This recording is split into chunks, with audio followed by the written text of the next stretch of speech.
النهاردة عاملة معاكم طبق شهي جدا، وبيتقدم في المطاعم الكبيرة وبيبقى سعره غالي جدا. هنعمله في البيت بكل سهولة. ده اللحم الستيك مع بصوص الديمي جلاس. فعلا يا جماعة تحفة قوي، وعاملينه في البيت بكل سهولة وبسيط قوي قوي، يعني طريقة سهلة.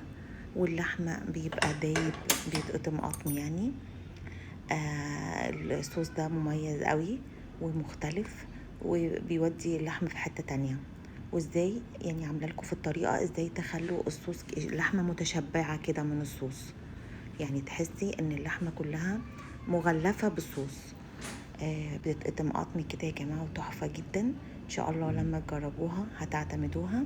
طريقه سهله جدا وما بتاخدش وقت خالص، جنبها حبه رز ابيض وخلاص كده الوجبه جاهزه. هنا جبنا اللحم، شرايح اللحم الستيك. دي بتيجي من عند الجزار، بتطلبوها لحم ستيك وتبقى اصلا هو بيبقى عارف القطعيه بتاعتها. بنتبلها هنا بالملح والفلفل الاسود. بنقلب كويس قوي، لازم نقلب كويس قوي عشان اللحم يتبل يتنكه.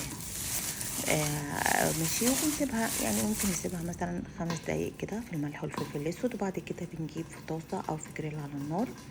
بنجيب هنا معلقه كبيره من زيت الزيتون. هنا علشان الطاسة عندي مفلطحة شوية وكبيرة كده مسطحة، فجبت فرشة ووزعت زيت الزيتون عليها كلها. وبتسيبوا الزيت لغاية لما يسخن شوية، يسخن حبة حلوين تمام، علشان اللحمة تاخد الصدمة وتحتفظ بالسوائل داخلها. ما تطلعش السوائل اللي جواها ويبقى اللحم ناشف، لا، يبقى لما يستوي بعد كده بيبقى طري. دي تركة مهمة جدا في لما باجي اعمل اي لحوم، وممكن كمان لشرايح الفراخ كمان مش اللحوم بس. نسيب الزيت يسخن قوي قبل ما ننزل شرايح اللحم، وبنحمرها بالشكل ده على الجنبين، تاخد اللون الذهبي وكده يبقى تمام. هي هتستوي بعد كده في الصوص في نفس الطاسة اللي انا بحتفظ بكل البواقي بتاعه التحمير دي. وبحط قطعة زبدة، وبحط هنا 3-4 فصوص توم مهروسة. هكتب لكم المقادير كلها. 3-4 فصوص توم مقطعين كده صغير تمام. وهنلم بقى الكلام ده كله اللي في الطاسة ده بالشوربة. هنا 2 كوباية شوربة لحمة.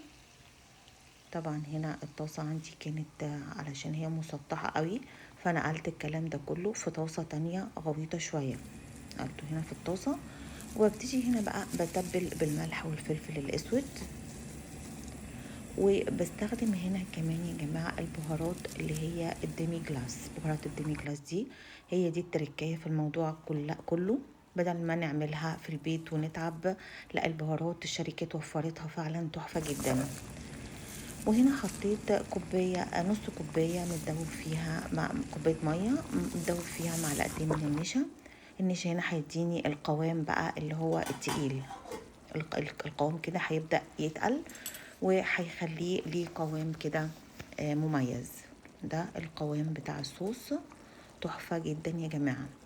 وبهارات الديمي جلاس عملت يعني بصراحة كل حاجة. يعني بدل ما بيجيبوا البصل وبيكرملوا وبعد كده بيحطوا جزر وبياخد وقت طويل، لا، البهارات دي عملت كل حاجة مع الشوربة.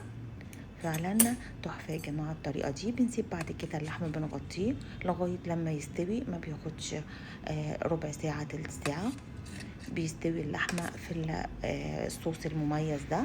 فبيتشرب منه وبيطرى، وبيبقى اصلا الطعم كله من الصوص. طعم اللحمة كله من الصوص. فعلا جميلة جدا، مميزة وسريعة في التحضير. جربوها يا جماعة، تعتمدوها ان شاء الله. وبتقدم معاها زي ما قلت لكم رز ابيض، وكده الوجبة جاهزة. الطبق ده على فكرة بيتباع غالي جدا في المطاعم، بس نعمله في البيت بكل سهولة. وطبعا توفير اكتر بكتير. جربوا يا جماعة، تعتمدوا ان شاء الله. بون ابيتي. اشوفكم الفيديو الجاي باذن الله، في حفظ الله.